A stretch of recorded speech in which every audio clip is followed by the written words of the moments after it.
Матфей, 15 бүлек.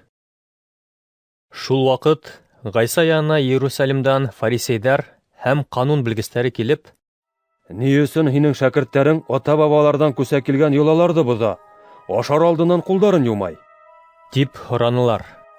Ә һез ни өсөн үзегезнең йолаларыгыз хакына Алла әмерен бозаһыгыз?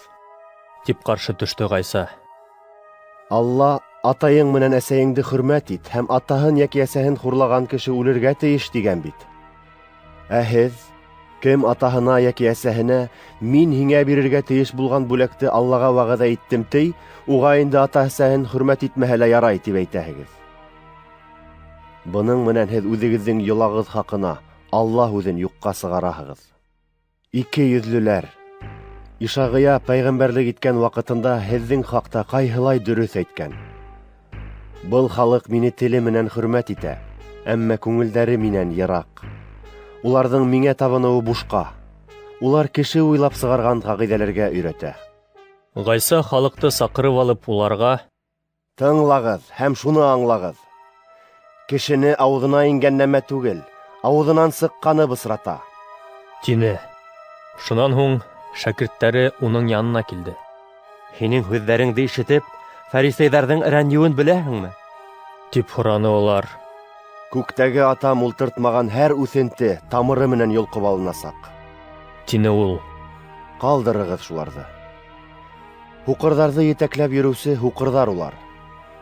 Һуҡырҙы етәкләп бара икән. Икеһе лә соҡорға ҡолап төшәсәк.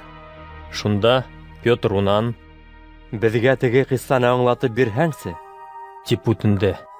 Әллә һеҙ ҙә һаман төшөнмәйһегеҙме? Тине Гайса. Ауыҙға ингән нәмәнең ҡарынға үтеүе, ә унан тышҡа сығарып ташланыуы аңлашылмаймы ни? Кешенең ауыҙынан сыҡҡаны йөрәгенән сыға. Уны шул бысрата ла.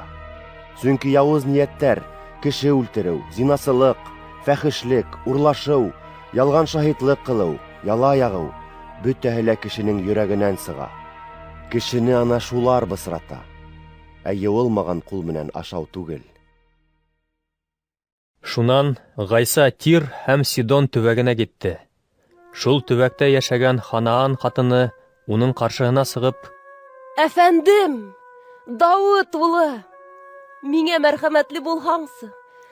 Ҡыҙыма ен эйәләште, ул ныҡ ғазаплана», дип ҡысҡырҙы.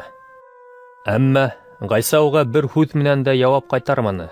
Шәкерттәре килеп уға: «Һорағанын ҡылсы, юғиһә ул ҡысҡырып беҙҙең арттан килә», дип инәлде.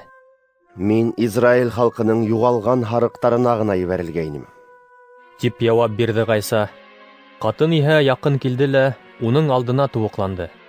«Әфәндем, миңә ярҙам итһәңсе», икмәкте балалардан алып, эттәргә ырғытыу яҡшы түгел, дип яуап бирҙе Гайса. «Әйе, әфәндем.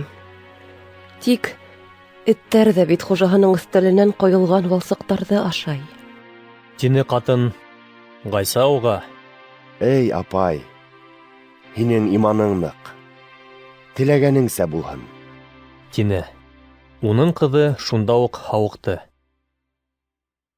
Унан китеп, Гайса Галилея күле буйына килде. Тауға күтәрелеп, шунда ултырҙы. Аҡһаҡтарҙы, һуҡырҙарҙы, ғәриптәрҙе, телһеҙҙәрҙе һәм байтаҡ бүтән сирлеләрҙе алып, уның янына күмәк халыҡ йыйылып килде. Улар ауырыуҙарҙы уның аяғы янына һалдылар, Гайса уларҙы һауыҡтырҙы.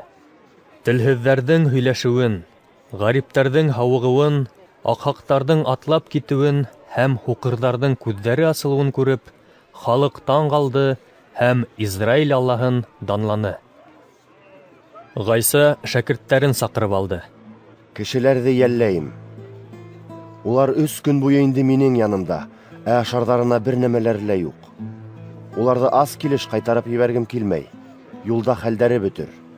был тиклем халыҡты туйҙырырлыҡ икмәкте бынау ҡола ялан ерҙә беҙ ҡайҙан алайыҡ? Тине уға шәкерттәре.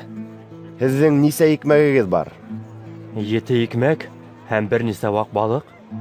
Гайса халыҡҡа ергә ултырырға ҡушты ла, 7 икмәкте һәм балыҡтарҙы алып, Аллаға шөкөрана ҡылғас, бүлгеләп шәкерттәренә бирҙе. Ә улар халыкка өләште. Бөтөнөһө лә ашап туйды. Калган һыныктарҙы йыйып 7 корзинга тултырып ҡуйҙылар. Ә ашаусылар, ҡатындарҙы һәм балаларҙы иҫәпкә алмағанда 4000 ир кеше ине. Халыҡты ҡайтарып ебәргәс, Ғайса кәмәгә ултырып, Магадан ерҙәренә юл тотто.